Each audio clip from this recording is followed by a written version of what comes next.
Republican Nebraska Governor Jim Pillen signed a bill Monday that bans abortion at 12 weeks of pregnancy and restricts gender affirming medical care for people younger than 19.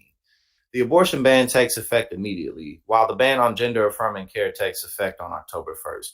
The hybrid measure ties together restrictions that Republicans have pursued across the U.S. Pillen called the law, quote, the most significant win for social conservative agenda in over a generation of Nebraska. The most significant win for social conservative agenda. I mean, I guess that's true. I guess that's true. But at the same time, that is incredibly unpopular. You know what I'm saying? With the American public at large. So, you know, I guess congratulations. Congratulations, y'all are endlessly shooting yourselves in the foot. You know what I'm saying? So good on you. Let's see. Here we go. So again, I'll read that one more time. Pillen called the new law, quote, the most significant win for social conservative agenda in over a generation of Nebraska. Before he signed the law while holding the 5-day-old daughter of some friends as his two oldest granddaughters stood next to him. It's about protecting our kids and saving babies. Pure and simple. It's just so dumb. And honestly, I don't even feel like going on a huge spiel because it's just so stupid, man. Like, it's like, bro, you're so simple-minded, pure and simple. You're simple. Opponents have promised to sue and try to block the law. The head of the American Civil Liberties Union of Nebraska, Mindy Chipman, said in a statement that, quote, every option is on the table to undo these regressive measures. Quote, the governor's decision to sign these sweeping restrictions into law betrays a total disregard for Nebraskans' freedom, health, and well-being, Rush Chipman said. Just as we have seen in other states, these bans will result in significant harm, most intensely hurting already vulnerable communities. Nebraska had not passed a new abortion ban since 2010, when it became the first state to limit the procedure at around 20 weeks of pregnancy. The 12-week ban includes exceptions for rape, incest, and to save the life of the mother. Senator Joni Albrecht of Thurston, who pursued even tougher abortion restrictions during the session, wiped away tears as she said she hopes to eventually enact a ban at all stages of pregnancy. Oh, she was crying. She was so sad. I was so sad that we couldn't just wipe it out totally. I'm just trying to imagine like what it's like to like really. I mean, I understand if you grifting and if you're just using this as some kind of grift for like an evangelical base. I understand that logically, like I get why you're doing it. But like I'm just trying to put myself in the mind of someone who's so like, oh, this is my life's purpose. This is my fight to just ban abortion. Like it's weird. It's a lot of things, and weird is one of them. It's like you're just not thinking about so many things. Planned Parenthood, which operates two of Nebraska's 3 abortion clinics, said the new law increases the burden on women who need abortions, forcing more of them to travel out of state, which we know can be difficult depending on your economic and job situation, what have you.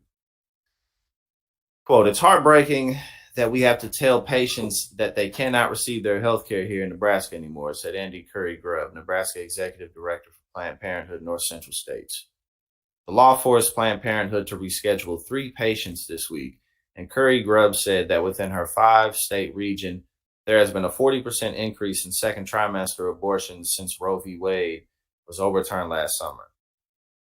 More women are being forced to push abortions later into pregnancy because of hurdles involved with seeking care out of state. So again, I mean, like unironically, they're not stopping what they're trying to stop, and they're only, exacerbating the issue. You know what I'm saying? So she said it's troubling that the new law doesn't include any exception for fetal so it doesn't include exceptions. Of course, it doesn't include exceptions for fetal anomalies. which may not be diagnosed until after the 12th week of pregnancy. And we went over the other week about, because DeSantis, he just passed a 6-week abortion ban. But before that, he passed a 12-week, and we went over how a woman was forced to carry a baby to term. I think, what was it called? Potter syndrome. Yeah, that's what it was called. The baby had Potter syndrome, and I think it's like where there's no like amniotic fluid or something in the womb or something along those lines. And so basically, like, if that's the case, the baby has like no chance of survival. So she was forced to carry the baby all the way to term, and the baby died in her arms and very quickly. So like, and then again, Ron just passed the 6 weeks. So we know those are the types of results that can end up happening to people. And that bill, as we just read, does not include any exceptions for fetal anomalies. North Carolina also recently passed a 12-week abortion ban among a slew of restrictions enacted in states after the U.S. Supreme Court last year struck down the 1973 Roe v. Wade ruling that established a nationwide right to abortion. 14 states have approved an abortion ban throughout pregnancy. Nebraska's law also will prevent transgender people under 19 from receiving any gender-confirming surgery. It restricts the use of hormone treatments and puberty blockers in minors, putting the state's chief medical officer, a political appointee who is an ear, nose, and throat doctor, in charge of setting the rules for those therapies. In Nebraska, people younger than 19 are considered minors. All right. Nebraska is now among at least 18 states that have enacted laws restricting or banning gender affirming medical care for minors. Proposals are pending before the governors of Texas and Missouri, which is where I'm from, St. Louis, Missouri. Medical groups. Oh, and actually, we're about to go over a story of some boy from Missouri who tried to drive a U-Haul truck into the White House. Speaking of Missouri. Medical groups and advocates say such restrictions are further marginalizing transgender youth and threatening their health.